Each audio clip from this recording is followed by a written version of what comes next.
বাংলাদেশের যেই স্বাধীন সীমান্তে আবারও যদি আগ্রাসন নেমে আসে, আবারও যদি আধিপত্যবাদ নেমে আসে, তাহলে আমাদেরকে প্রস্তুতি নিতে হবে।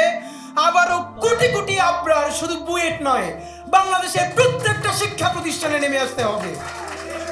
আমাদের পরবর্তী প্রস্তুতি স্বাধীন সীমান্ত তৈরি করা, সার্বভৌম বাংলাদেশ প্রতিষ্ঠা করা। আর সেই স্বাধীন সার্বভৌম বাংলাদেশ প্রতিষ্ঠার জন্য আমাদের লক্ষ কোটি আবরার লাগবে। এই আবরাররা শুধু কোনো দলের হবে না, সারা বাংলাদেশের হবে। মাহমুদ ভাইকে আমি বিশেষ করে ধন্যবাদ জানাই। উনি বাংলাদেশে ফেরত এসে 5 দিন জেলে ছিলেন, এরপরে 7 দফা দিয়েছিলেন জাতীয় প্রেস ক্লাবে। এর মধ্যে একটা ছিল বঙ্গবন্ধু এভিনিউকে শহীদ আবরার ফাহাদ এভিনিউ ঘোষণা করতে হবে।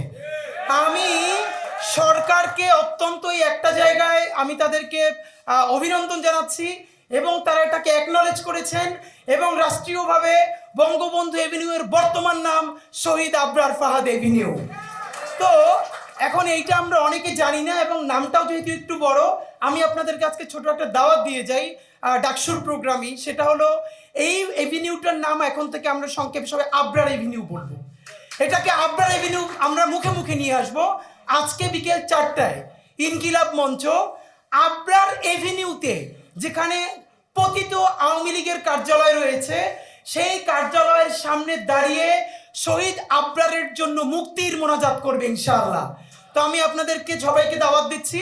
আমরা আজকে আবরার এভিনিউতেই গেলাম, কারণ এই নামটা সবাই এখন পর্যন্ত জানতে পারছে না।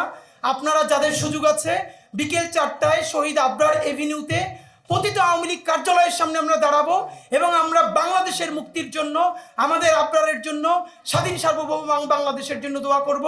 সবাই আসবেন এবং ডাকসুকে, বিশেষ করে সাদিক কেম থেকে শুরু করে সবাইকে অনেক শুকরিয়া আধিপত্যবাদ বিরোধী বাংলাদেশের এই সূচনায় অংশীদার হওয়ার জন্য।